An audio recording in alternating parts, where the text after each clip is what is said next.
그러면 지금부터 서울시의회가 주최하고 교육위원회 이동현 의원 그리고 서울특별시의회 더불어민주당 민생실천위원회가 공동으로 주관하는 서울시 필수노동자 지원에 관한 조례 제정 토론회를 시작하도록 하겠습니다.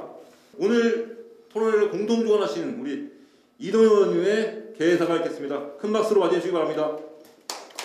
서울특별시 필수노동자 지원 조례에 관한 제정을 위한 토론회에 참석해 주신 모든 여러분들, 그리고 지금 유튜브를 통해서 시청해 주고 계시는 시민 여러분들께 진심으로 감사의 말씀을 드립니다.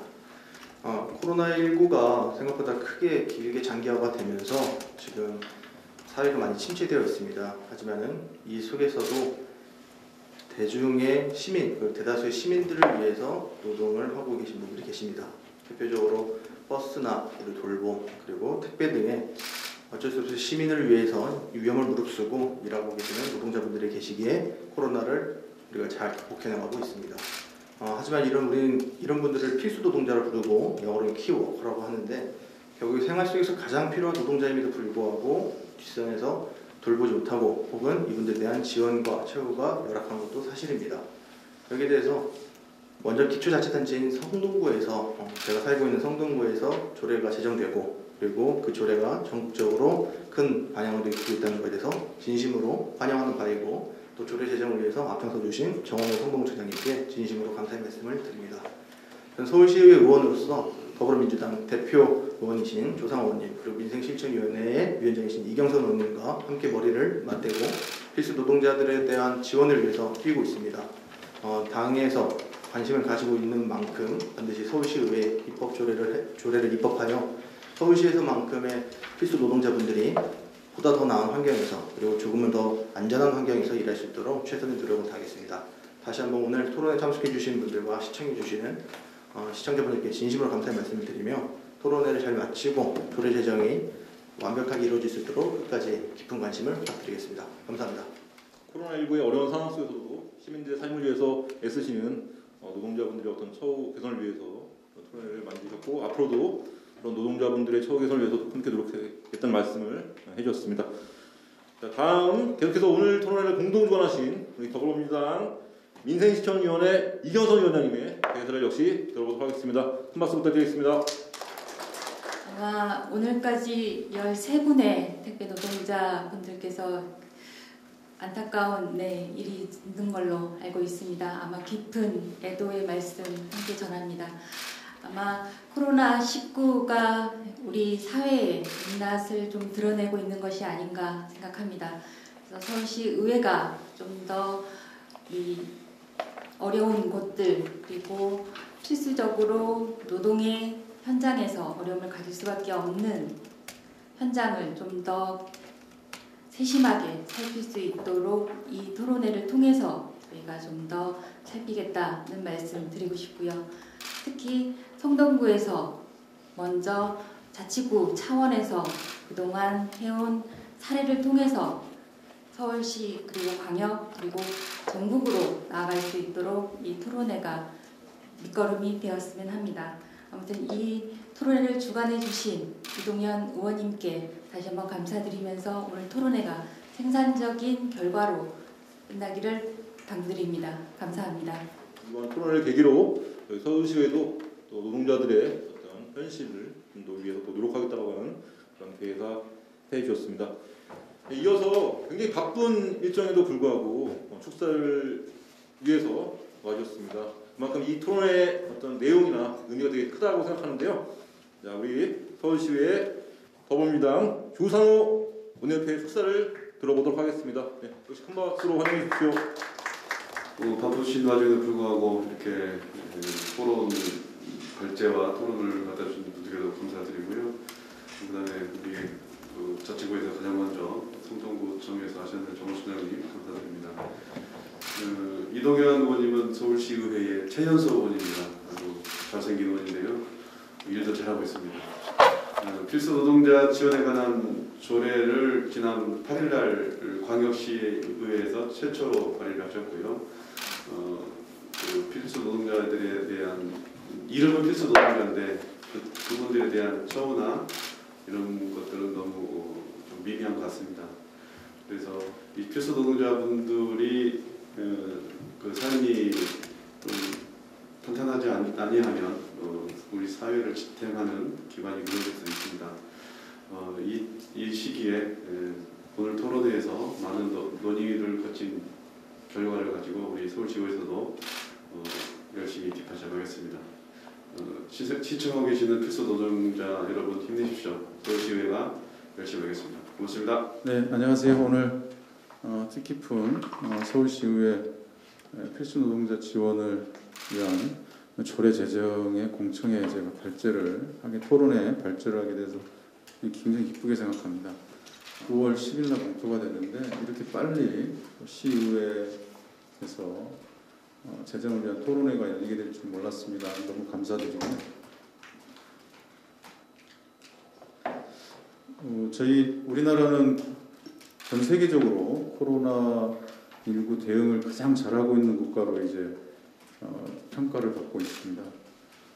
거기에는 이제 우리 국민들께서 덕분입니다 캠페인을 펼쳐서 이 의료진들한테 감사의 뜻을 표했지 않습니까? 거기서도 알 수 있지만 이 의료진과 또 방역 당국의 어떤 덕분이 굉장히 클 겁니다.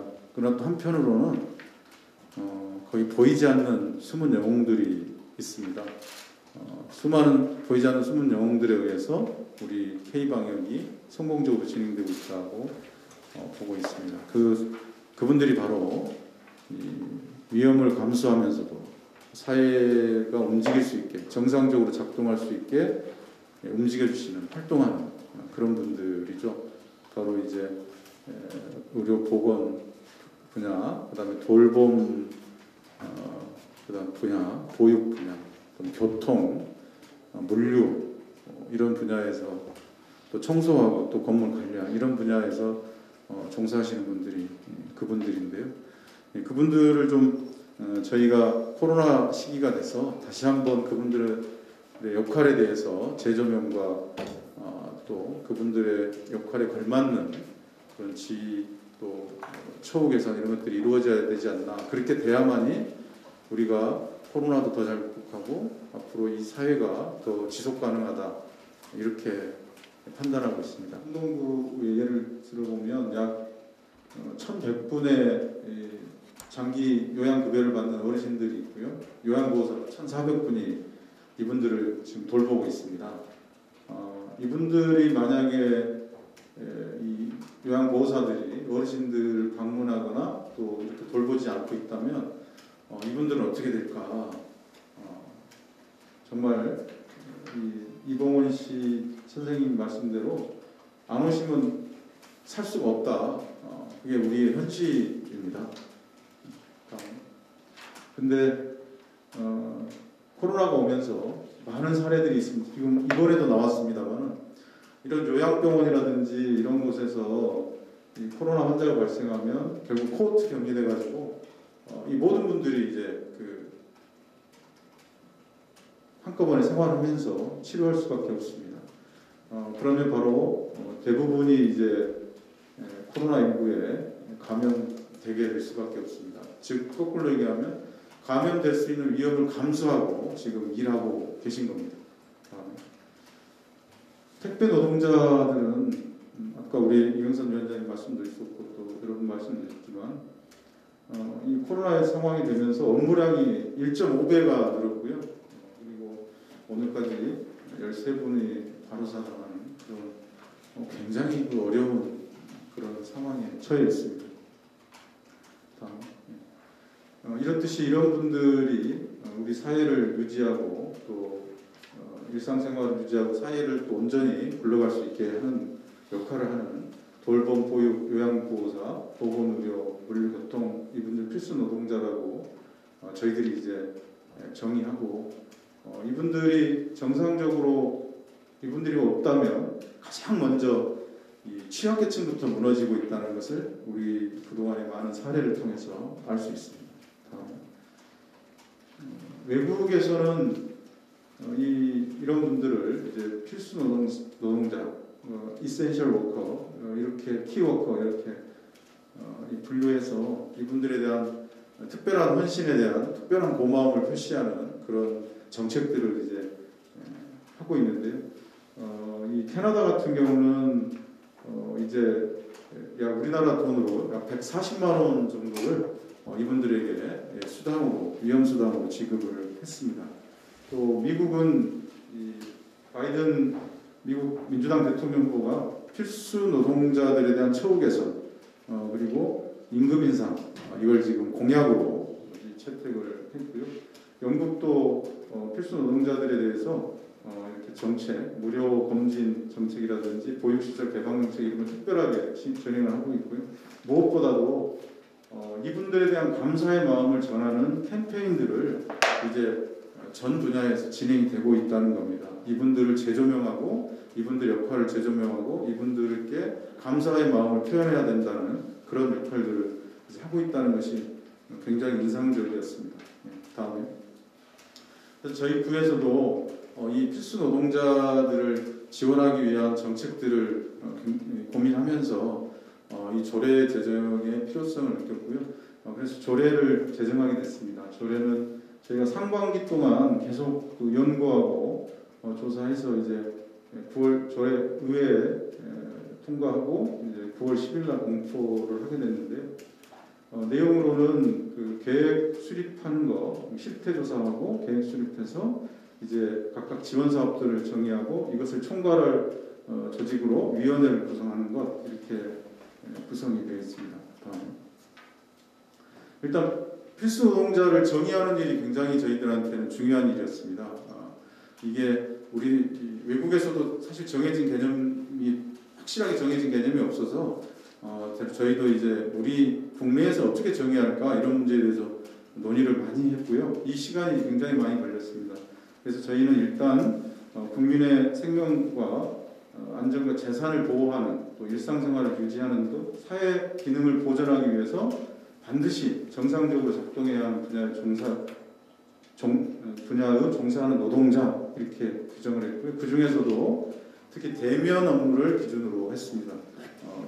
그리고 지역적 범위는 이제 저희는 성동구 내에서 활동하는 그런 노동자로 이렇게 규정을 했고, 다음에 그래서 먼저 이분들을 실태 조사를 좀 했더니 정말 우리가 예상했던 거 이상으로 열악한 상황이었다라는 것이 이 통계 자료로 나와 있고요.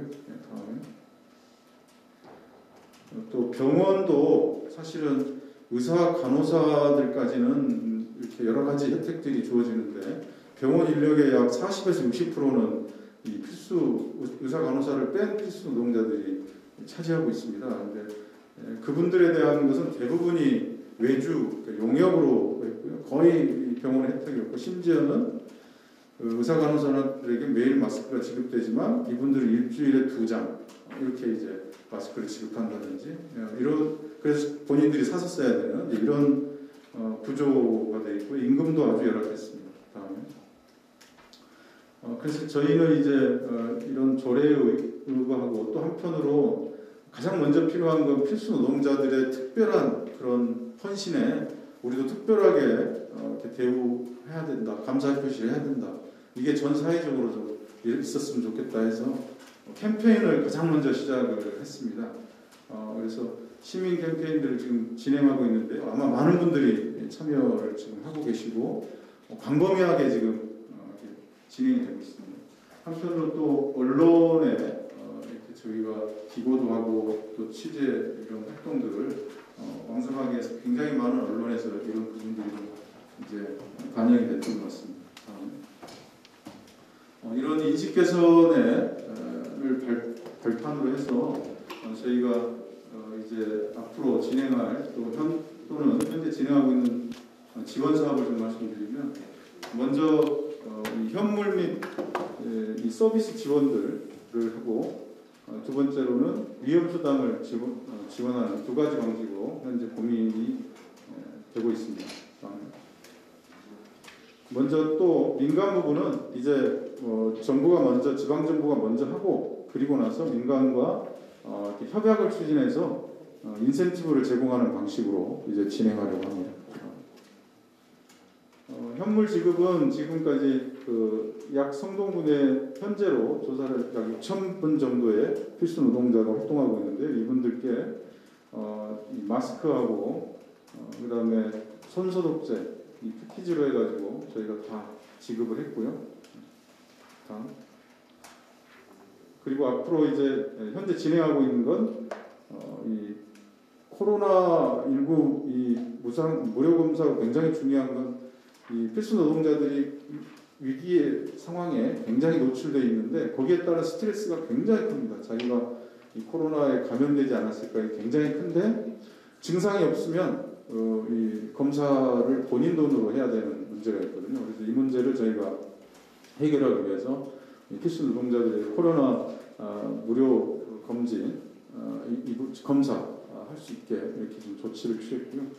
그리고 이제 무료 독감 접종 이게 지금 현재 진행되고 있습니다. 물론 요즘 다른 문제가 있어서 약간 그런 좀 영향이 있습니다만. 네, 다음. 그리고 심리치료 이 부분이 또 빼놓을 수 없는 부분인데요.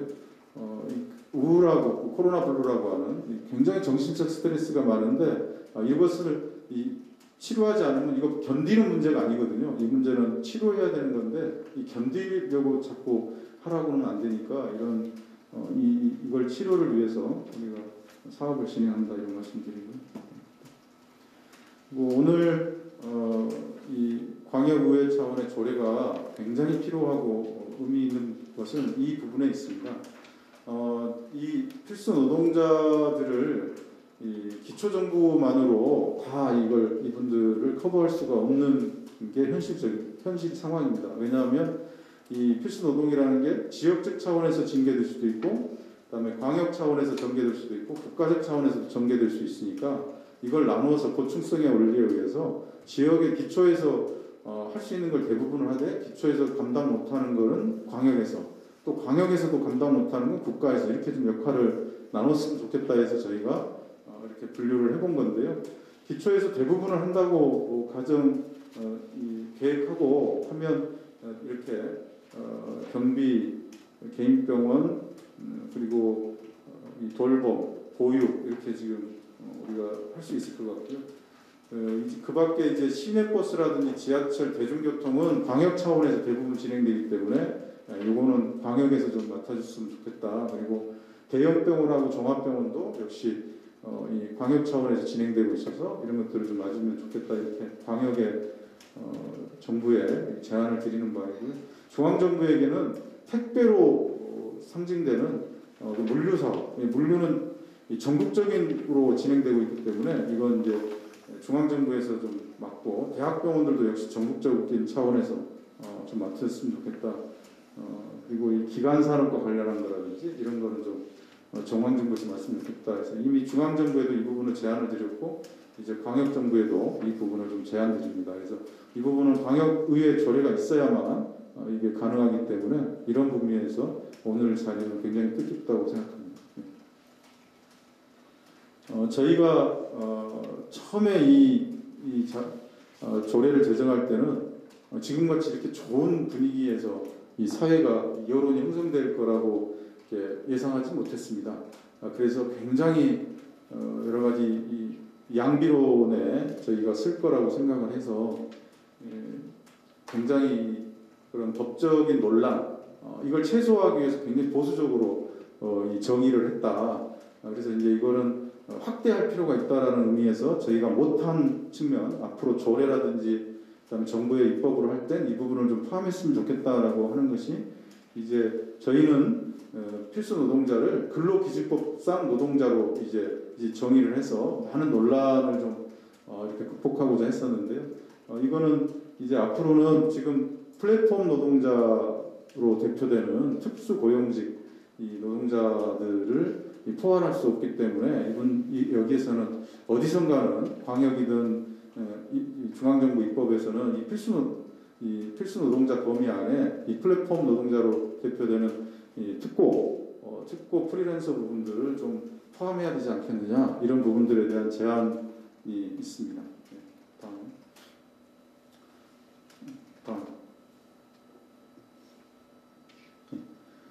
이게 그 영국의 그 이센셜 워커에 대한 캠페인 포스터인데요. 여기서 딱 보면 알듯이 이제 의료진도 들어가 있지만 의료진에 국한되지 않고 모든 분들에 대한 필수 노동자들에 대한 감사의 마음을 동등하게 표하고 있습니다. 그래서 저희도 이제 이걸 이렇게 차용해서 저희가 새로 만들어서 지금 하고 있는 게 그 필수 노동자 캠페인의 포스터입니다. 그리고 이제 끝으로 좀 말씀을 드리면 사실 이 필수 노동자 정책의 핵심은 연대 정신입니다. 얼마 전 오늘 신문에도 나왔지만 스위스 제네바 주에서 이제 얼마 전에 거기는 이제 직접 민주주의니까 국민 투표를 하거든요. 근데 제네바 주에서 전체 국민 투표를 해가지고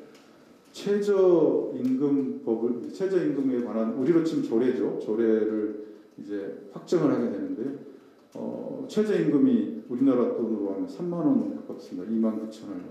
그동안 이거는 이제 그 스위스는 그러니까 중앙정부 법으로 최저임금법이 없습니다. 그러니까 각 주마다 최저임금을 정해야 되는데 그게 그동안은 최저임금을 정하는 논의가 2번에 걸쳐서 부결이 됐었습니다. 과거 2013년, 16년 아마 그런 것 같습니다. 지금은 이제 이번에 코로나19 상황에서는 이게 찬성으로 통과가 된 거죠. 전체 주민들이 한 50만 명이 투표하셨다고 하더라고요.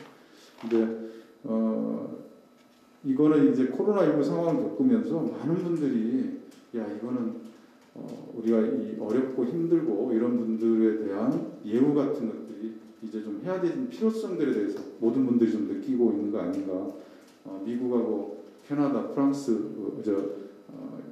영국 사례뿐만 아니라 스위스 사례도 그런 사례가 있어서 말씀드리고요. 우리도 이거를 이제 저희가 공표하고 난 이후에 뭐 민주당의 그 당대표님도 이거를 당론으로 해서 앞으로 이번 정기국회 안에 꼭 하겠다라는 말씀도 하셨고 또 대통령님께서도 정부 부처에 필수 노동자에 대한 지원책을 마련하라고 해서 TF까지 중앙정부 차원에서 꾸려져서 지금 정책이 진행 중에 있습니다. 그래서 이런 부분들이 이렇게 활발하게 제기되고 한 거는 그만큼 코로나로 인해서 이 필수 노동자에 대한 중요성들이 이렇게 커진 거 아닌가. 그리고 그걸 우리 국민들이 연대 정신으로 이제 포용하고 있다 이렇게 생각합니다. 그래서 이런 부분들을 의회에서 함께 해주신다면 한 단계 한 단계 이렇게 확대되고 또 역할 분담하에서 짜임새 이렇게 지원할 수 있는 계기가 되지 않을까 이렇게 생각합니다. 고맙습니다. 이어서 바로 토론회를 진행하도록 하겠습니다. 이제 발제 내용에 대해서 토론을 진행하도록 할 텐데요. 토론은 질의응답 시간까지 포함해서 약 40분에서 50분 정도 진행될 예정입니다. 토론자분들께서는 현재 남아있는 시간을 감안해서 진행해 주시면 진심으로 감사드리겠습니다. 먼저 첫 번째 토론자인 우리 류현철 소장님의 토론을 부탁드리도록 하겠습니다. 네, 반갑습니다. 저는 한국노동안전보건연구소의 소장으로 있는 류현철입니다. 코로나19의 전 세계적인 유행 상황에서 한국이 굉장히 모범적인 방역국가로 주목을 받았습니다.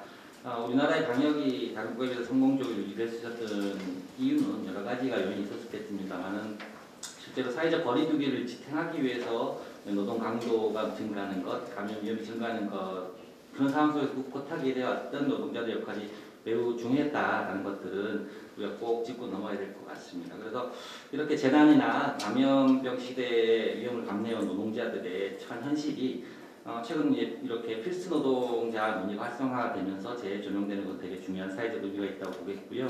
그것도 기초 지자체에서 먼저 관심을 가지고 사회적인 확산의 계기를 주신 것들은 대단히 중요한 의미가 있다고 생각이 듭니다. 그런데 이제 저는 오늘 좀 말씀드리고 싶은 것은 이러한 논의들, 이러한 조례와 지초 지자체와 광역 지자체에서 논의되는 것들 중에 미진하거나 빠져있는 부분들이 조금 있을 수밖에 없겠다라는 말씀을 드리고자 합니다.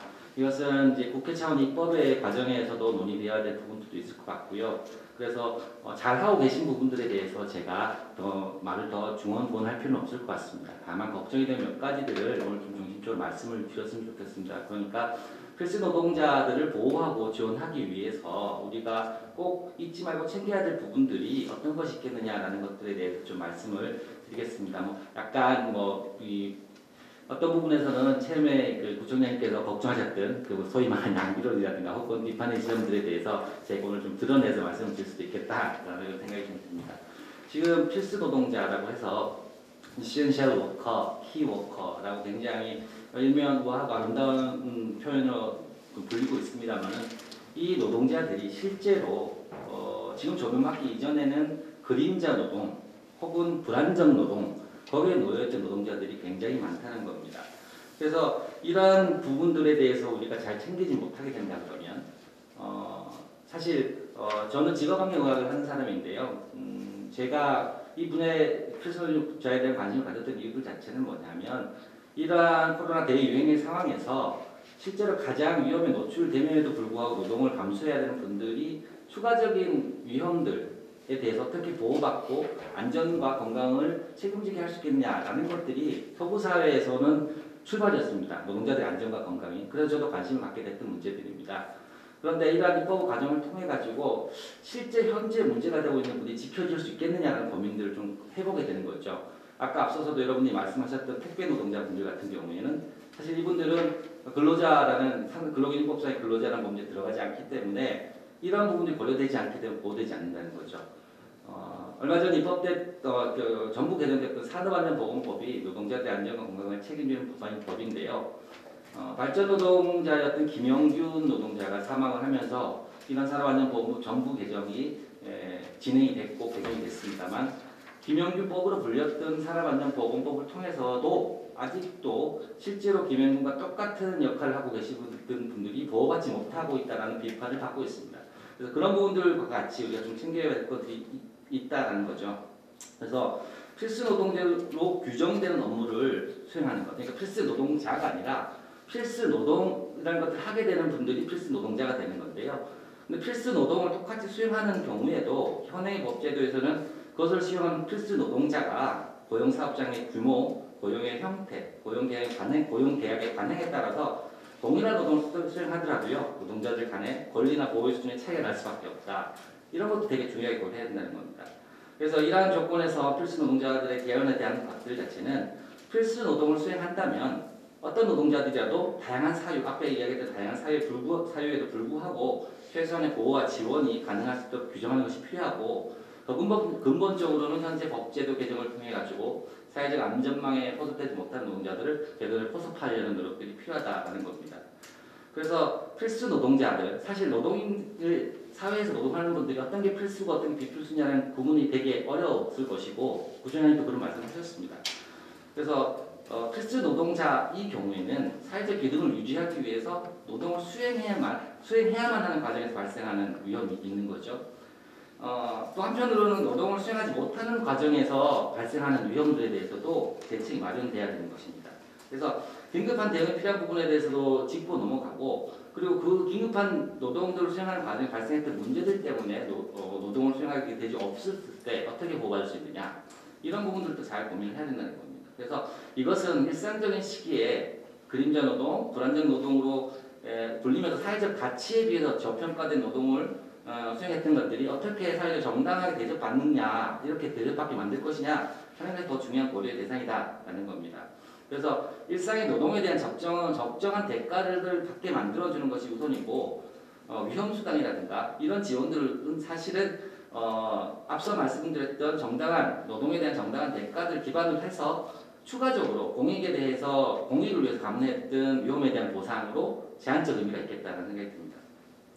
그래서 우리는 이런 부분들에 대해서 서구의 사례들도 필수 노동자 개념이 들어왔던 것 자체가 바로 이렇게 간헐적 대유행 시기에 움직이지도 마라, 생산도 중단해라 이런 상황 속에서도 노동을 수행하고 위험을 감수했던 노동자들의 안전과 건강을 어떻게 지킬 거냐라는 것들이 핵심이었다라고 말씀을 드리고 싶은 겁니다. 그래서 이런 논의들을 중심을 잘 잡아주셨으면 좋겠다라는 거고요.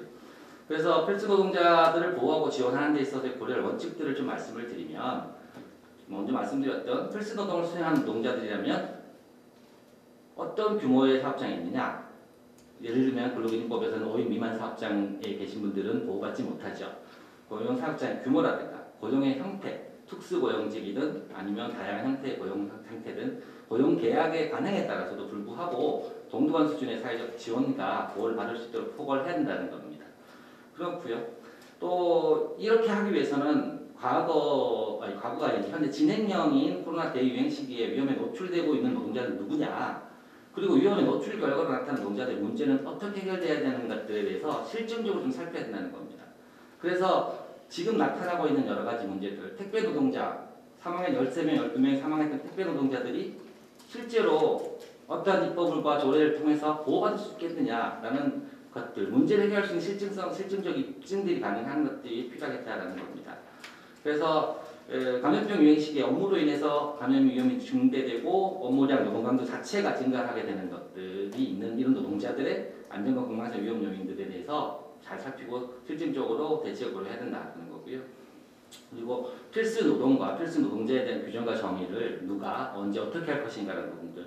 성동구에서 먼저 출발했지만 이것이 국가적인 차원에서 혹은 뭐 더 넓어진 차원에서 어떤 시기에 어떻게 정리돼야 되느냐는 부분들은 핵심적인 문제다라는 겁니다. 그리고 재난 상황에 따라서 지원의 우선순위를 어떻게 결정할 거냐, 그 재원은 어떻게 할 것이냐, 집행은 어떻게 할 것이냐라는 부분들 자체가 부총장님 말씀하셨던 것처럼 앞으로 역할이 돼야 된다라는 겁니다.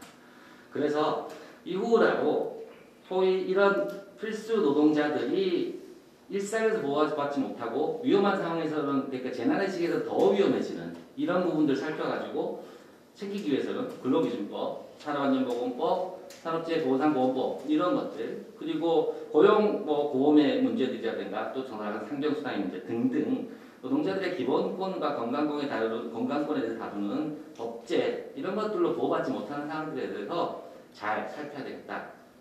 그래서 기본적으로 긴급하게 방역해야 될 조치들, 안전보건 조치들도 생각을 해야 되고, 그리고 감염 가능성이나 감염을 위해서 더 이상 필수도를 할 수 없게 됐을 때는 어떻게 보호할 거냐라는 거죠. 노동을 할 수 있을 때는 필수 노동자를 보호받는데 노동을 하지 못하게 됐을 경우 누가 어떻게 보호할 거냐라는 것들 자체는 이런 사회적 안전망들을 확산시키지 않고 되지 않는다는 겁니다. 그래서 이런 필수노동자 지원에 대한 지자체의 조례 제정들은 대단히 큰 의미가 있습니다. 그리고 논의 자체가 활성화되는 것들이 의미가 있는데요.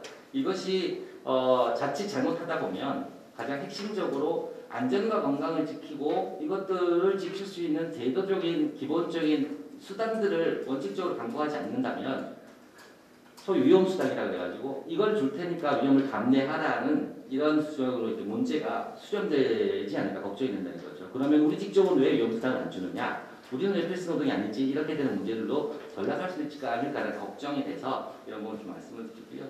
그래서 이런 부분들에 대해서는 다 같이 고민을 해야 될 문제입니다. 그래서 저는 지자체의 조례가 기존의 중앙정부의 정책이나 국회의법을 통해서 채우지 못하는 회색지대나 공백지대를 채울 수 있었으면 좋겠다라는 건데요. 그럼에도 불구하고 우리나라의 현재 제도 자체가 그런 회색지대들을 지자체가 마음대로 채우기 좀 어려운 조건도 많이 있다고 들었습니다.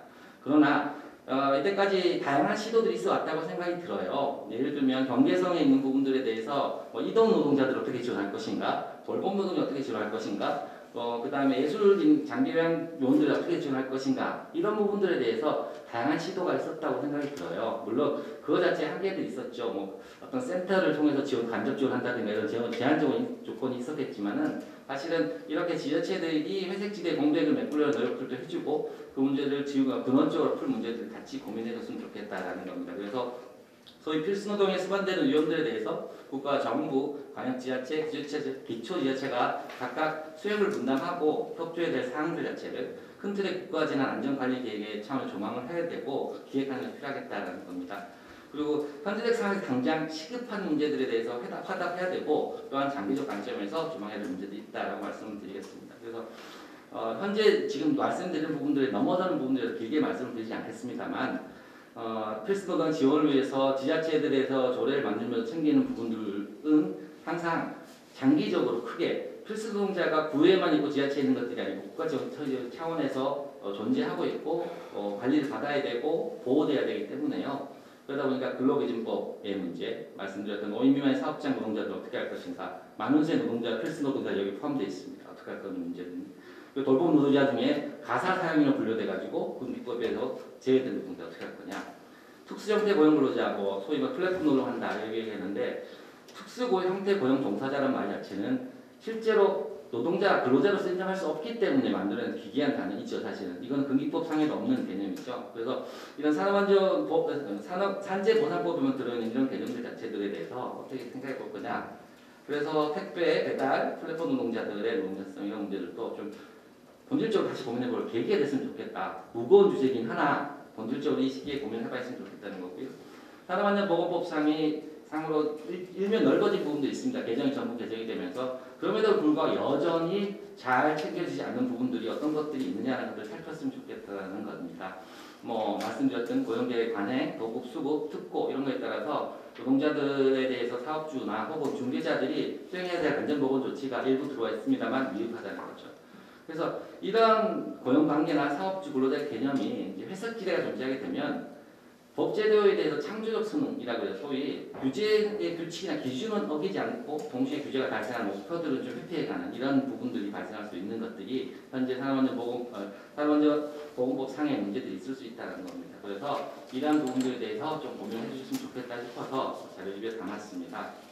그래서 실제로 우리가 고민해야 될 부분 법제가 근로기준법, 산업안전보건법, 산업재해보상보험법, 상병수당 고용보험법, 국민건강보험법 다양한 것들이 있다는 거죠. 코로나 시대 방역 제1수칙을 그렇게 이야기했습니다. 아프면 3차의 집에 머물기가 방역 제1수칙입니다. 그런데 이 방역 제1수칙을 제대로 지킬 수 있는 필수 노동자가 얼마나 될 것이냐라는 문제를 고민해 봐야 된다는 겁니다.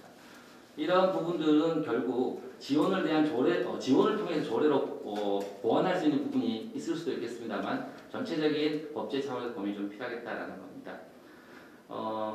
필수노동자 지원과 관련된 조례 제정 논의는 이 코로나 대유행 시기에 사회를 지탱했던 노동자들이 누구인지 살피고 그들에 대한 제도적 지지와 지원이 필요하다라는 걸 상기시킨다는 점에서 의미가 큽니다. 이제 출발이 됐으니까 어떻게 사회적으로 확장할 것인가 고민이 필요하고요.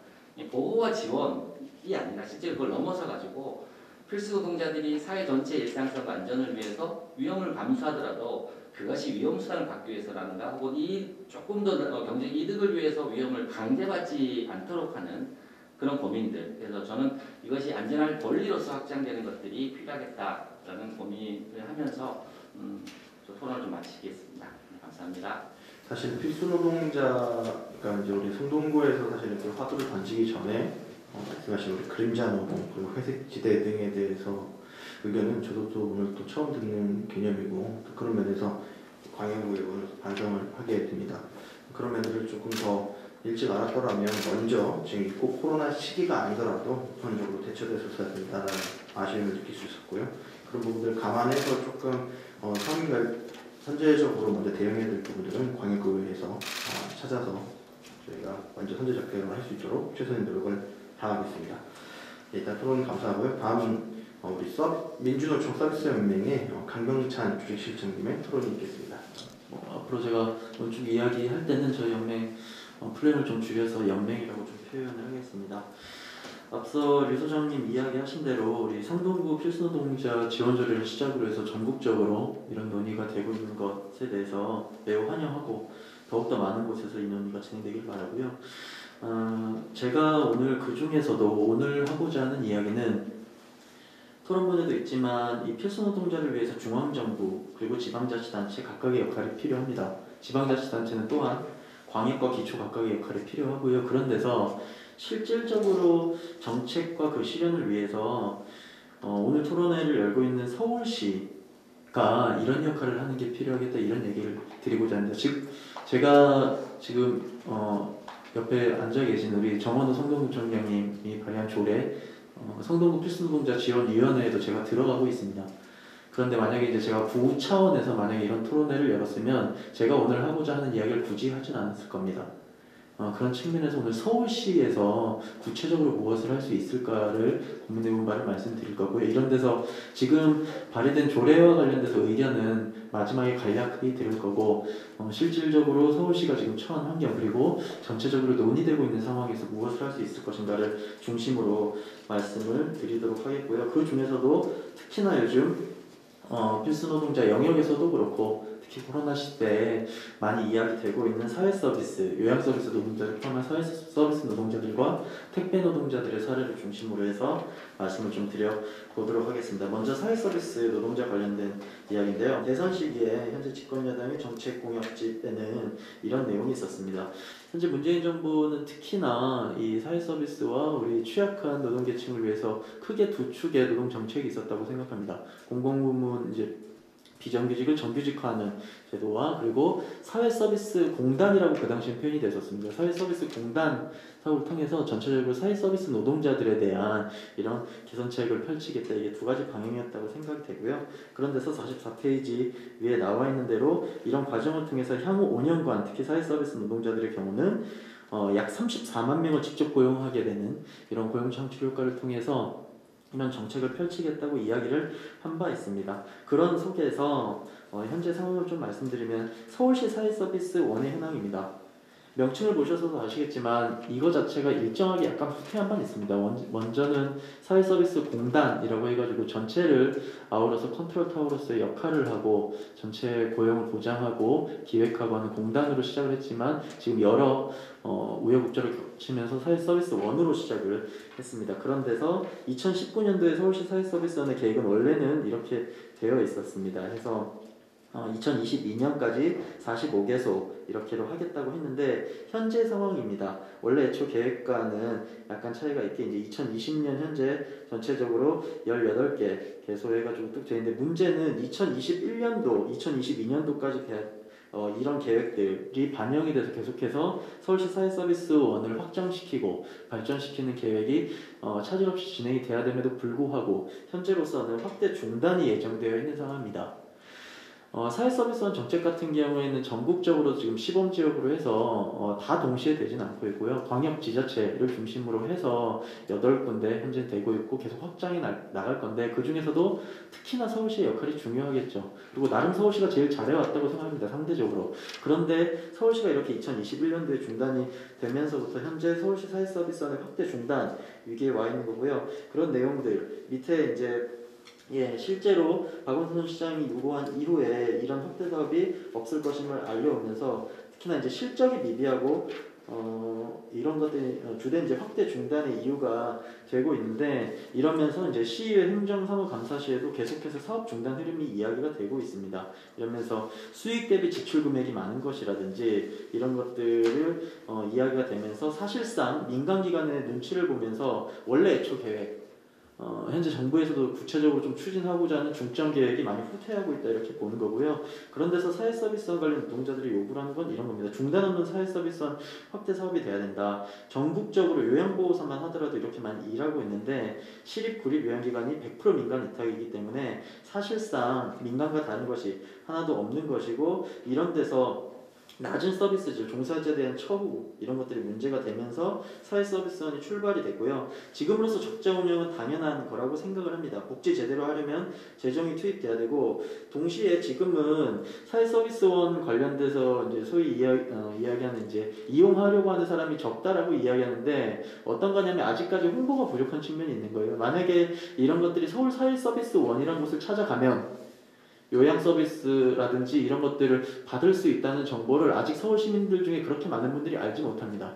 만약에 이런 게 서울시의 예산으로 진행되고 있다는 게 잘 알려지기만 한다면 사실 많은 것들이 이런 데 찾아가서 할 수도 있을 텐데 여전히 잘 알려지지 않다 보니까 지금 민간에서 이런 시설들을 이용하는 일반 시민들이 잘 알지 못한 데서 오는 이제 수급이 연결이 되지 않는지 이런 문제들이 있기 때문에 그런 측면에서 더욱더 잘 알려내고 한다면 분명히 이건 자리 잡게 될 거고 마찬가지로 이 서울시 사회서비스원 소속으로 해서 일하게 되는 노동자들은 서울시 생활임금 기준에 맞춰서 받기 때문에 그만큼 본인의 이제 삶이 윤택해지고 이렇게 되면서 그런 것들이 서비스 질 강화로 이어집니다. 하지만 민간에 소속되어 있는 노동자들의 경우에는 최저임금 거의 이제 언저리에 돼 있다 보니까 이런 것들이 계속해서 악화되고 있는 이런 데서 요양 서비스, 요양보호사 노동자라든지 이런 노동자들 이제 사회 서비스와 관련돼서 애초의 계획대로 계속해서 확장시켜 나갈 것을 요구를 하고 있는 거고요. 이런 데서 서울시는 특히나 사회서비스는 실제 운영 과정에서 모범 사례 중심으로 어떻게 하다 어떤 정책을 펼쳤을 경우에 실제 수요도 많고 이런 것들이 있다는 걸 잘 알려내면서 홍보 전략을 같이 진행하면서 국회를 설득해 나가고 이러면서 하는 게 필요하겠다. 그래서 이 말씀을 드리는 이유는 이제 성동구 조례를 보면서 서울시도 이제 조례에 대한 고민을 한 방향 좋다고 생각하는데 실질적으로 지금 필수 노동자에 언급되고 있는 요양 서비스라든지 요양 서비스를 포함한 사회 서비스 노동자들을 위해서는 이미 이렇게 진행하려고 했던 것들을 잘하는 것만으로도 사실은 많은 측면에서 필수 노동자를 위한 정책을 펼칠 수 있기 때문에 새로운 것을 하는 것도 중요하지만 이런 측면에서 이런 것들을 잘 보는 것도 실제 현장에서 일하고 있는 사회 서비스 노동자들은 이런 것들을 훨씬 더 원하고 있다. 이런 것들을 충고로 드리겠습니다. 두 번째 택배입니다. 워낙 요즘 저희 서비스 연맹 소속의 전국 택배연대 노조가 있는데요. 아침마다 각종 소통방을 보기가 두렵습니다. 하루가 지나고 나면 사망 사건이 계속해서 올라오고 사실 그동안 매우 많았을 것인데 이제 노동조합이 생기고 나니까 유가족들이 그동안은 어디 하소연도 못하다 이제 저희 조직이 있으니까 이쪽으로 연락을 하는데 어떻게 대책을 세워야 될지 이러면서도 매일같이 그럼 알려낼 수밖에 없는 이런 상황에서 매우 심각한 상황이고 그런 것들 다 아시고 계실 것 같으니까 생각하도록 하겠고 그런 데서 상황 두 가지만 한번 보도록 하겠습니다. 지난 10월 12일 새벽 6시에 이제 쿠팡에서 일하던 청년이 숨졌고요. 사실상 이 노동자는 야간 노동을 했던 아시다시피 쿠팡이 이제 새벽 배송 이런 걸 하다 보니까는 이 물류 일을 하는 노동자들이 새벽 시간대 일하는 경우가 매우 많습니다. 이 노동자도 기본 근무 시간이 저녁 8시부터 다음날 새벽 4시까지 여기에 더해서 연장 근로가 있고 이러면은 이제 야간 근로는 이제 산재를 봤을 때 기본적으로 낮에 일하는 것보다 1.3배 정도 더 일했다 이렇게 보기 때문에 이런 데서 명백한 어떤 과로에 의한 이런 사망 사건이다 이제 저희는 이렇게 보고 있는 건데 회사는 잘 인정하지 않고 있지만 어쨌건 사회적 여론이 있으니까 이런 것들이 이제 논의가 돼가는 과정이 있다는 사례가 하나가 있고요. 48페이지에 한진택배 노동자의 사례입니다. 그 과로로 사망하기 4일 전에 남긴 카톡인데요. 보시면 아시겠지만 카톡을 보낸 시간이 새벽 4시 28분입니다. 이때 마지막으로 이제 택배 배달을 마치고 차를 타고 집으로 가고 있는데 이때 오늘 하루 421이라는 건 물건 420개 들고 나갔다가 이 정도 치고 아직도 못 쳐서 이렇게 들어가고 있는데 여기에도 보면 어제도 새벽 2시까지 배송했고 오늘은 새벽 5시에 집에 가면 한숨도 못 자고 나와서 아침에 나가서 분류 작업부터 하거든요. 아침 일찍 나가서 그리고 분류 작업을 소위 얘기하는 공짜 노동으로 하고 낮에 1~2시쯤에나 물건을 싣고 나갈 수 있는 이런 구조로 되어 있습니다.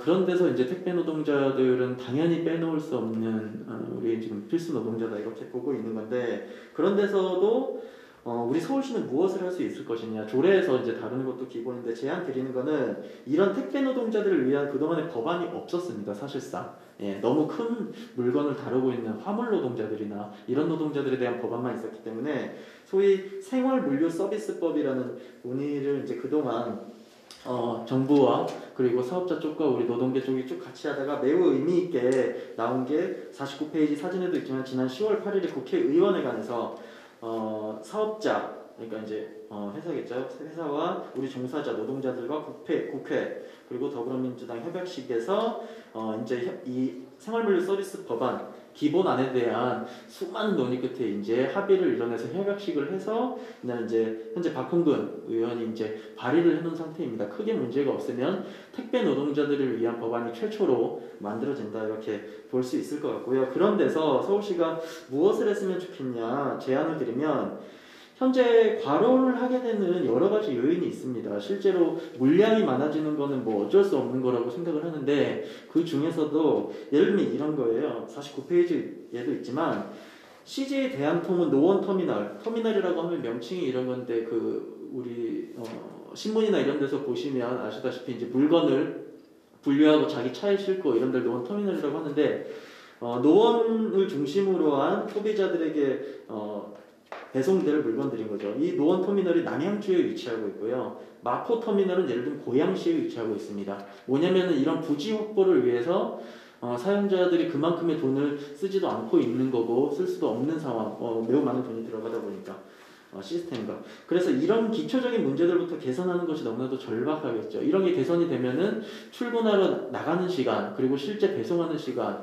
그리고 여러 가지 것들이 많이 개선이 될 거기 때문에, 그런 데서 생활물류 서비스 산업 발전 법안 중에서 특히나 서울시 같은 경우는 아래의 내용을 활용하는 것이 필요하다고 생각을 합니다. 아래의 생활물류 시설 확충과 관련된 부분의 개선만 이루어져도 실제로 가해지고 있는 과로의 문제, 비용 절감의 문제 등에 대해서 큰 폭의 개선이 이루어질 것이라고 보기 때문에 저희는 이런 내용을 넣습니다. 그래서 그 내용이 있으니까 한번 보시면 되겠고요. 이런 데서 국가와 지방자치단체가 이런 비용을 지원할 수 있도록 하고 특례를 부여한다 해서 그 내용이 50페이지 위 상단까지 쭉 있습니다. 그래서 이런 내용들은 아까 말씀드린 대로 지자체 중에서도 기초에서 하기는 어렵고 이제 광역 그리고 중앙정부에서 같이 논의를 해야 되는 거라고 생각하고요. 불가능하지 않다고 생각합니다. 예를 들면 우리 정원호 성동구청장님도 있는데 아시다시피 성동구에 예를 들면 공공안심상가 이런 데들이 있어요. 이런 데들 사례처럼 이런 것들을 공공이 매입을 해서 적정 임대료를 받고 사업주에게 이런 이제 사업주와 계약을 맺고 사업주는 이런 절약된 비용을 가지고 시설 환경 개선을 사용한다든지 이런 것들. 그래서 국가가 정말로 택배 노동자를 필수 노동자로 생각한다면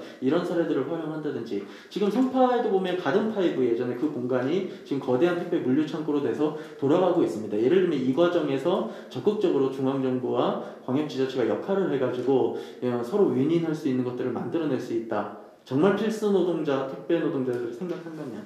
그래서 이런 제안을 좀 드리는 바입니다. 그래서 구체적으로 사회서비스 택배 노동자들과 관련돼서는 이런 것들을 찾아내서 서울시가 역할을 했으면 좋겠다는 거고요. 그리고 마지막으로 서울특별시 필수 노동자 현재 발의되어 있는 지원에 관한 조례안에 대한 의견은 옆에 류 소장님과도 기본 비슷한 문제인식을 가지고 있습니다. 여러 측면에서 보완 강화해 가야 된다고 생각을 하고 있고 제가 성동구 필수노동자 지원위원회 첫 회의에서도 말씀드렸던 내용인데요. 여기 특히나 정의 부분에서 필수노동자란 이렇게 근로기준법상에 이제 종사하는 노동자를 말한다고 하는데 이에 대한 수정이 좀 필요하다고 생각합니다. 실질적으로 지자체에서 예를 들면 택배 노동자나 이 노동자들에 대한 정책을 아주 뚜렷하게 세우기는 어려울 수도 있습니다. 예산 문제라든지 여러 시스템상. 아까 정원호 구청장님도 그래서 중앙정부의 역할을 주문하셨는데 저도 이 문제는 논의 과정에서 그렇게 될 수 있지만 그럼에도 불구하고 지자체가 자기 역할을 할 수 있는 근거를 조례 내용에 정확히 박아두는 건 필요하다고 생각을 합니다. 그런 데서 지금 제가 이렇게 필수노동자의 주 대상으로 되고 있는 택배 노동자들은 근기법상 근로기준법상 근로자로 하면은 해당이 되지 않습니다. 어떤 것도 할 수 없고요. 이런 데서 굳이 제안을 드린다면 그래서 정의를 내리는 필수노동자란 노동조합법상 근로자 중 필수업종에 종사하는 사람을 말한다로 수정하는 것 정도가 어떤가 이렇게 좀 제안을 드리는 거고요. 물론 이것도 포괄하지 않는 노동자들이 있을 수 있죠. 가령 이제 최근에 성남시에서는 일하는 시민을 위한 조례라고 해가지고 아예 또 폭을 확대한 이런 이제 입법 예고도 되어 있는데요. 이런 것까지도 고민을 해볼 수 있는데 개인적으로 이제 이렇게 되면 또 너무 영역이 넓어지기 때문에 구체적으로 이 재정과 프로세스가 있기 때문에 이런 것들을 봤을 때 현실적으로는 노동조합법상 정도로 해가지고 하는 것들이 많은 노동자들을 포괄해 갈 수 있지 않을까 이렇게 좀 고민을 드리면서 이런 측면에서 당면에서 발의된 조례는 좀 검토를 해보실 것을 권고드립니다. 이상으로 마치겠습니다. 자, 얼마 전에 그 TV 프로그램에 보니까 코로나19로 인한 그 가정 위기가 이렇게 생긴다고 하는데요. 가정 위기의 가장 큰 원인이 보육과 돌봄 그리고 요양 이 세 가지가 좀 뚜렷하게 드러난다고 합니다. 말씀하신 것처럼 국가가 서비스 제공, 사회 서비스를 제공하기로 했는데 그 안에서의 어쨌든 처우가 개선되지 않아서 집에서 교육을 보고 또 결국에는 이 코로나19 상황에서는 더더욱 가정의 역할이 중요시되다 보니까 그런 문제가 발생하고 있는 것 같습니다. 또 두 번째로 말씀하신 을지로위원회 저희 더불어민주당 중앙당에서 실시하고 있는데요. 저는 뒤에서 토론해 주실 우리 이경선 민생실천위원장님의 다음 달 계획이 있습니다. 그와 같이 이경선 의원께서 말씀해 주시면 감사할 것 같고요. 마지막으로 그 수정 발의를 요청하신 것들에 대해서는 저희가 그 실질적으로 다뤄질 상임위원회에다가 이 의견을 반드시 전달해서 사실 성동구가 이렇게 먼저 발의를 해준 것에 대해서 깊이 감사를 드리는 것 중에 하나가 아마 서울시 의회가 먼저 했다면 그 중앙정부나 아니면은 각 이제 우리 광역 서울특별시에서도 심하게 거부를 했었을 것 같습니다. 이유가 실험된 모델링된 결과가 없었다라고 얘기를 했을 텐데요. 그런 면에서 먼저 기초자치 정부인 우리 성동구에서 먼저 시행을 해줘서 저희가 조금 더 그런 부분에 있어서 좀 수정 발의를 저희가 상임위에 요청할 수 있을 것 같습니다. 네, 다음은 저희 한진대학교 장익kim 교수님의 토론을 이어가도록 하겠습니다. 거시적인 방향에서 말씀을 드리도록 하겠습니다. 또한 이게 이제 서울시에서 계속 시작은 되고 서울시에서 조례가 제정되지만은 앞으로 이 한국 사회 전체에 어떻게 이것이 전파되고 어떻게 발전해가야 되는가라는 측면에서 제가 좀 말씀을 드리도록 하겠습니다. 이번 코로나 사태를 통해 가지고 여실히 드러난 것은 우리나라의 사회적 안전망이 얼마나 사각지대가 많은지를 보여주는 거라고 생각이 듭니다. 결국 이 문제는 기존에도 많이 있던 문제거든요. 아까 이제 선생님들께서 말씀해 주신 것처럼 고용보험이라든가 산재보험이라든가 이렇게 취약한 노동자들을 위해서 사회보험이라는 것은 결국 취약한 노동자들을 보호하기 위해서 들어온 건데 우리나라에서는 그 보험에 가입된 노동자는 그러니까 좋은 취약한 노동자가 아니고 쉽게 말하면 디스턴트 잡에 있는 사람만 그 고용보험이나 산재보험의 보상을 받을 수 있게 되어 있거든요. 그러니까 정말로 보호가 필요한 그 취약계층은 계속해서 그 보험망에서 어긋나 있는 이런 노동시장의 이중화 구조 이것이 오랫동안 이제 우리 사회에서 문제로 좀 지적이 되어 왔는데 그러한 문제들을 해결하기 위해서 이번 코로나 사태가 그런 문제점들을 너무 잘 보여주고 그래서 그러한 문제들을 해결하기 위해서 뭐 지금 현재 논의되는 전국민 고용보험이라든가 상병수당이라든가 좀 지금 재난기본소득이라든가 그런 것을 이러한 맥락에서 좀 이해할 수 있지 않을까 생각을 합니다. 결국은 사각지대를 줄이는 것, 정말로 취약한 사람을 보호할 수 있는 것 이것이 우리가 지향해야 될 사회적 안전망의 제일 핵심적인 모습이 되지 않을까라고 일단 말씀드리고요. 그러한 차원에서 이 필수 노동자에 대한 조례는 굉장히 큰 의의가 있다고 생각을 합니다. 이때까지 정말로 중요한 역할을 수행했지만은 우리 사회에서 정말로 이렇게 보호받지 못했던 그런 노동자분들을 보호한다는 점에서 큰 의의가 있다고 생각을 하고요. 그래서 관련해서 제가 이제 조금 앞으로 어떻게 이 논의가 이제 서울시뿐만 아니라 성동구, 서울시 나가서 대한민국 전체에 어떻게 좀 확산이 되어갈 것인가에 대해서 좀 말씀을 드리면요. 우선적으로는 그 아까 뭐 사회 서비스라든가 뭐 요양보호사분들에 대해서 말씀 많이 주셨는데 그분들이 열악한 처우를 받았던 건 어제 오늘 일은 아니거든요. 그러니까 코로나 이전에도 그분들이 열악했었고 그분들은 보호받지 못했었고 뭐 아까 저기 발표 자료에 나왔던 뭐 장애인 활동 보호사든지 이런 사회 서비스 종사자들은 항상 열악한 처우에서 좀 돼 왔습니다. 그래서 이러한 부분들이 코로나19 상황에서 혹은 뭐 이런 위기적 재난적 상황에서 일시적으로 도와준다 그러니까 보호해준다 이런 의미가 아니라 이것이 상시적으로 우리 사회를 지탱하는 핵심적인 그러니까 노동을 수행하는 사람들은 보호를 받을 수 있어야 한다라는 그러한 방향으로 좀 발전을 해 가야 되지 않을까라고 생각을 합니다. 그러니까 결국 이것이 일시적인 지원이라든가 뭐 재난 상황에서의 지원이라고 하면은 큰 그 의미가 상당히 퇴색된다고 저는 좀 생각을 하거든요. 결국 이거를 통해 가지고 왜냐하면 기존의 사회적 안전망을 어떻게 하면 혁신할 수 있을까라는 방향으로 논의가 전개돼야 된다고 생각을 합니다. 그래서 예를 들면은 아까 말씀드린 뭐 유소장님이나 다 말씀하셨던 것처럼 고용보험, 산재보험처럼 그러니까 기존 노동자들이 우리나라에서 노동을 수행한 노동자들이 이 법에서 어떻게 보호받을 수 있을 것인가. 그러니까 이런 식으로 방향이 좀 전개돼야 되는 것이 아니라 기존에 있는 제도들을 또 어떻게 개편하고 기존에 있는 제도들을 어떻게 흡수하고 이런 방향으로 한편으로 논의가 전개해야 가야 되는 게 아닌가라는 좀 그러한 말씀을 드릴 수 있을 것 같고요. 그리고 그 노동자의 분류에 대한 것도 저도 굉장히 동감을 하는데 결국은 필수 노동자라고 얘기를 할 때 그러니까 근로기준법상의 노동자가 아니면은 뭐 어떤 직종의 종사자. 근데 그거에 따라서 그러니까 직종에 따른 그 말씀을 하셨는데 그 직종에 따른 종사자 같은 경우도 아까 유전에 말씀하신 것처럼 어떤 규모의 어떤 대기업에서 같은 직종을 하더라도 그런 거에 따라서 차이가 굉장히 큽니다. 그런 부분에서 좀 디테일하게 규정하는 부분들이 필요한데 그래서 이제 이러한 부분들이 결국은 기존의 제도들이 확충돼야 되는 그런 당위성을 저는 해준다고 생각을 하고요. 네, 그리고 그 서비스 범위에 따른 그 부분은 이제 이건 제가 좀 생각하는 부분 말씀드리자면요. 지금 위험 수당하고 이제 이런 현물적인 서비스 지원에 대한 그런 내용들 좀 말씀을 드렸는데, 궁극적으로 저는 현금성 지원을 좀 중앙정부나 이쪽으로 가는 것이 맞다고 생각을 합니다. 지자체에 맡기기보다는. 그리고 지자체는 조금 더 디테일한 상황에서 그 서비스들, 어떤 현물적인 서비스들을 상황에 맞게 잘 적용할 수 있는가라는 그러한 부분에 집중을 하는 게 맞다고 좀 생각이 되고요. 그래서 중앙과 지방 간의 그 업무 분장을 할 때에 그런 서비스 업종에 따른 그런 분류도 있지만 서비스 종류에 따른, 그러니까 현금 서비스나 현물 서비스에 따른 그러한 것에 따른 이 업무 분류도 좀 고민을 해봐야 되는 그런 부분이라고 생각을 합니다. 그리고 이제 마지막으로 말씀드리고 싶었던 거는 아까 그 성공 전 의원님 말씀하셨던 그 가운데 나왔던 사회적 연대라는 건데요. 그러니까 우리가 편리하게 어떤 서비스를 받을 수 있는 건 누군가의 불편함과 위험을 대가로 우리가 서비스를 받고 있다라고 생각하는, 그래서 그 서비스를 제공한 사람도 결국 우리와 같은 사람이라는 거, 같은 어떤 사회 구성원이라는 그런 사회적 연대감, 이런 부분들이 결국은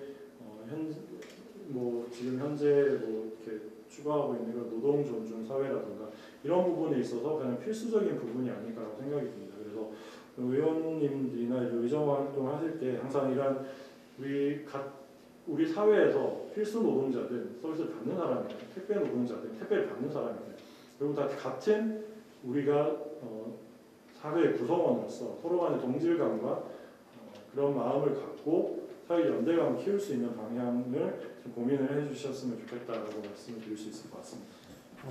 현금과 현물 지원에 대해서 이렇게 좀 명확한 구분을 이렇게 해주셨는데요. 저도 100% 동의하고 공감합니다. 사실 지난번에 이제 현금과 관련해서 현금 복지에 대해서 여러 가지 화두가 있었고 논의가 됐었는데요. 사실 광역지자체하고의 그리고 중앙정부 정도의 수준에서의 좀 현금 복지성에 있는 그런 정책들이 나와줘야 조금 기초지자체에서 현물 복지에 대해서 좀 부담감도 덜하고 그런 부분, 부족한 부분들을 채울 수 있지 않느냐, 실질적으로 와닿는 부분들을 하고 포괄적이고 거시적인 측면에서는 중앙정부와 광역정부가 해야 된다는 말씀이 있으셨고요. 저도 동의하는 바입니다. 예, 마지막으로는 저희 서울특별시 더불어민주당 민생실천위원회 위원장을 겸하고 계시고 또 저희 필수 노동자 지원에 관한 조례에 공동 발의자이십니다. 오늘 토론도 같이 주관하셨고 추후에 아까 앞에서 말씀하셨던 우리 택배 노동자들을 위해서 또 다양한 정책을 내기 위해서 이제 시당 차원에서의 또 저희 중앙당 의주위원회하고 많은 협력을 해주고 계시는 우리 이경선 의원님의 토론을 마지막으로 듣겠습니다. 이경선 의원입니다.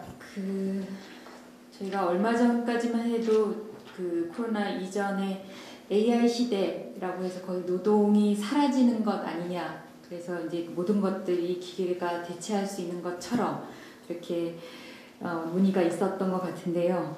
코로나19로 인해서 대면 노동의 가치가 새롭게 정립되는 시기가 온 것 같습니다. 아무튼 어떤 면에서는 좀 고마운 그런 면도 있는 것 같은데요. 아무튼 저희가 이렇게 성동구 자치구 차원에서 이런 사례를 만들어 주셔서 다시 한번 좀 감사하다는 말씀 드리고 싶고요. 저희가 예전에 생활임금을 이제 자치구 차원에서 이제 시작했던 사례가 있었는데요. 생활임금처럼 이렇게 자치구의 사례가 최저임금에 대한 논의를 추동해냈던 것처럼 이번에 이 성동구의 필수 노동자 지원에 대한 조례가 전체적인 이 노동에 대한 정의나 이런 필수 대면 노동에 대한 전체적인 논의를 좀 새롭게 정립하는 계기를 만들어냈으면 좋겠다라는 기대를 좀 해봅니다. 조례 내용을 조금 여러 우리 토론자 분들께서 말씀 주셨는데요. 저도 좀 서울시 차원에서 고민되는 부분들만 몇 가지 좀 짚어보자면, 아까 장익현 교수님께서도 좀 이제 자치구와 이제 중앙정부의 역할에 대해서 좀 말씀 주셨는데, 저희도 좀 고민이 좀 있습니다. 그 직종을 어느 정도 이렇게 많이 포괄하는 것이 중요할 것이냐, 아니면 좀 제대로 된 지원을 하는 것이 좀 중요할 것이냐의 문제가 좀 있습니다. 그 자치구 차원, 그러니까 자치구마다 또 여력이 대부분 다들 좀 차이가 있기 때문에, 그리고 자치구마다 이 노동자들이 어느 정도 다들 또 현재 어느 정도 분포하고 있는 것이 또 차이가 있기 때문에 자치구별로 굉장히 여건들이 좀 다양합니다. 그런 여건들을 자치구가 얼마나 받아들일 수 있을 것이냐, 그리고 시가 또 어떤 부분을 얼만큼 다 포용할 수 있을 것이냐에 좀 그런 것들이 많이 고민되는 부분들이 있습니다. 그래서 필수 업종을 저희가 그 규정하는 데 있어서 조례가 아마 공포 시행이 되게 되면 이 문제에서부터 좀 저희가 많은 이견이 있을 수 있다라는 좀 점을 좀 말씀드리고 싶고요. 특히나 이제 교통이나 아까 그 정원호 구청장님께서는 이제 교통 분야나 이런 분야들은 좀 방역에서 좀 하는 것이 맞지 않겠느냐라고 했지만, 솔직히 말해서 그 뭐 버스나 저희가 지하철 같은 분야에 종사하는 그 노동자의 수가 굉장하기 때문에 사실 지금 저희가 그 거의 한 10여 년 동안 저희가 그 요금을 올리지 않고 저희가 지금 진행하고 있는데, 요금 부담 없이 그런 것들을 과연 시가 재정적으로 부담할 수 있을 것인가, 그런 것들이 교통위원회 차원에서도 굉장히 좀 어려움이 있다, 이런 말씀 좀 드리고 싶고요. 그래서 처음에 이 조례안 이후에 그 필수 업종을 지정하는 데 있어서 굉장히 좀 어려움이 있을 것 같다. 그리고 자치구와 중앙정부와 얼만큼을 어떻게, 어떤 영역에서 어떻게 지원하는 것을 논의하는 것 자체도 조금 많은 의견이 있을 수 있을 것 같다라는 점을 좀 말씀드리고 싶고요. 그럼에도 불구하고 우리가 책임 있게 그런 것들을 해 나갈 것이라는 점은 분명하게 좀 말씀을 드리고 싶고요. 그리고 뭐 두 번째로 그 조례안 제9조에 보면 저희 지원위원회 운영과 관련해서는 제가 뭐 그 여성이어서 꼭 말씀드리는 것은 아니지만 여성위원회 비율의 준수에 대해서 꼭 하나 짚고 싶은데요. 특히나 이제 필수 노동자 중에서 여성 필수 노동자의 비율이 그 굉장히 높을 수밖에 없습니다. 저희가 저임금 그 돌봄이나 보육과 관련한 노동자들이 대부분 여성이기 때문에 꼭 서울시 이 필수 노동자 지원위원회 운영과 관련해서는 그 여성위원회 위원 수를 꼭 좀 배려하거나 아니면 저희 조례 안에 좀 담아서 뭐 이제 여성위원회 비율을 좀 조정하는 안을 조금 이런 의원님께서 조금 정리해 주시면 좋겠다라는 제안을 좀 드리고 싶고요. 그리고 뭐 심의나 자문 뭐 모든 것에서 특히 그 50대, 60대 이런 돌봄이나 보육 분야의 여성 노동자의 그 목소리가 대변될 수 있도록 좀 챙겨봐 주시면 좋겠다라는 말씀 좀 드리고 싶고요. 특히나 이제 그 저희가 그 조례와 관련해서 뭐 제일 중요한 것은 예산 문제가 아닌가 싶습니다. 특히나 코로나19 이후에 서울시가 많은 부분에 있어서 예산을 이제 4차 추경까지 해온 상황이어서 저희가 모든 사업에서 지금 30% 이상을 감축하는 저희가 예산안을 지금 내년도 예산안을 저희가 지금 꾸려가고 있는 와중에 이런 그럼에도 불구하고 이런 필수 노동자에 대한 지원은 저희가 후순위로 할 수 없다라는 생각에서 저희가 이런 토론회를 열고 조례를 입법하고 있는 과정입니다. 그래서 더 많은 여러 가지 제언과 말씀을 주시고, 그리고 이런 것들이 그 말로만 끝나는 것이 아니라 저희가 자치구 중앙정부들이 좀 그 분담해서 함께 그 지원할 수 있도록 저희가 마지막까지 좀 챙겨서 나갈 수 있도록 다 함께 좀 관심을 기울여 주시기를 부탁드립니다. 네, 이상입니다. 말씀하신 것처럼 서울시의회 입장에서 현재 지금 앞으로 11월에 정례회 때 행정사무감사하고 예산 예비심사 그리고 12월에 예산결산위원회를 남기고 있는데요. 사실 코로나19 등과 또 여러 가지 경제적 사정으로 인해서 서울시는 현재 상당히 작년도나 올해에 비해서 적은 예산안을 제출할 것으로 예측되어지고 있습니다. 하지만 적은 예산안이 들어온다고 해서 필수적으로 필요했었던 예산이라든지 사람 중심이라든지 결국에는 시민의 삶을 영위하는 데 있어서 가장 꼭 필요한 예산 내용은 의회가 앞장서서 예산안을 요구를 하고 다시 끊임없는 토론을 거친 다음에 올바르게 예산안이 편성되어야 된다고 적극적으로 생각을 하고 있습니다.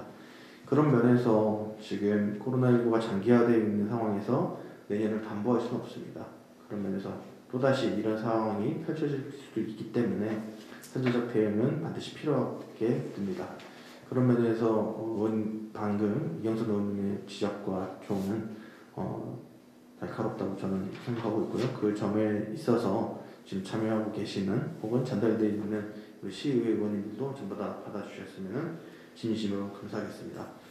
사실 오늘 토론회를 개최하면서 조금 안타까웠던 것은 아직 우리가 이제 코로나19가 1단계로 격화되었지만은 사실 많은 분들을 모시고 토론회를 진행하는 데 있어서 좀 부담감이 있었습니다. 사실 아직까지도 이 현재 토론장 자체 출입도 조금 엄격한 편이고요. 그런 면에서 온라인 토론회를 실시해서 조금 여러 가지 질문을 받고선 답변을 하는 것도 어떻겠냐 했는데 사실은 그 면도 유튜브로서는 조금 한계가 있었습니다. 그런 점에서는 더 많은 분들과 이렇게 이야기를 나눴으면 하는 건데 그 점에 대해서는 좀 아쉬움은 있고요. 또 그런 부분이 좀 떠나서 그래서 앞서서 좀 보도자료를 몇 번 냈는데 거기에 대해서 몇 분들의 반응이 있었고 꼭 필수 노동자가 아니더라도 현재 필수 노동자로 인정받지 못하고 있는 상황에서의 또 하나의 또 다른 필수 노동자들이 있습니다. 이런 분들에 대한 의견도 많이 들었었던 것 같고요. 현재 서울시 필수 노동자 지원에 관한 조례가 현재 발의된 상황입니다. 발의된 상임위에서 다루게 될 텐데요. 오늘 나온 의견들을 충분히 적극적으로 의견을 반영해달라고 저희가 다시 요청을 드릴 거고요. 정리한 다음에 또한 그 외에도 다양하게 논의되고 있는 부분들에 있어서 저희가 더 귀 기울이도록 하겠습니다. 귀 기울이고 더 적극적으로 찾아다니면서 대화를 하고 또 혹은 또 협의를 하고 해서 서울시가 반드시 이 조례를 받아서 서울시와 광역자치단체 중에서는 최초로 발의돼서 시행될 수 있게끔 저 또한 노력하겠습니다. 조금 부족함이 보일지 몰라도 서울시에서 시작이 전국으로 뻗어나가는 데에 첫 번째 신호탄이 됐었으면 좋겠고요. 또한 그 전국의 지자체가 함께 동참해 준다면 중앙정부에서 현재 작업하고 현재 진행 중에 있는 법안에 대해서도 적극적인 화답이 있을 것으로 저는 기대하고 있습니다. 오늘 토론회는 여기서 마치려고 합니다. 토론회는 여기까지 마치고요. 앞으로도 필수 노동자 지원에 관한 조례가 제정될 수 있도록 저하고 또 이경선 의원님 최선을 다하고 다하겠습니다. 그때까지 지켜봐 주시면 감사하겠습니다. 마지막으로 이경선 의원님 한 말씀 하고 끝내도록 하겠습니다. 정리과 관련해서 아까 저희 강정전 실장님 좀 말씀 주셨는데 제가 도시계획위원회 위원이기도 해서 그 생활물류 시설과 관련한 것들을 조금 더 저희가 서울시 의회에서 조금 더 챙겨보겠다는 말씀 좀 더 드리고 싶습니다. 사실 이런 부분까지는 제가 도시계획위원회에 있으면서도 솔직히 챙겨보지는 못했었는데요. 그래서 저희가 실질적으로 이게 노동 분야와 관련한 것들만 솔직히 이제 생각했지 실질적으로 이런 것들이 필요하다라는 부분들을 챙겨보지는 못했었는데요. 물류시설과 관련한 도시계획적으로 이런 것들이 필요하다라는 것을 오늘 토론회를 통해서 좀 알게 됐습니다. 그래서 이런 것들이 서울시 도시계획에 좀 반영될 수 있도록 그런 것들을 좀 저희가 챙겨보겠다라는 말씀 좀 듣고요. 여러 가지 오늘 토론회를 통해서 말씀 주신 것들이 굉장히 유의미해서 굉장히 그 이후에도 좀 그 실질적으로 필요한 필수 노동자와 관련해서 필요한 다양한 것들을 좀 이후에도 많이 제언 주시면 저희가 그 조례 이후에도 저희가 뭐 여러 가지를 그 정책화하는데 많은 도움이 되겠습니다. 그래서 이후에도 많은 관심 가져주시고 함께 해주시기 부탁드립니다.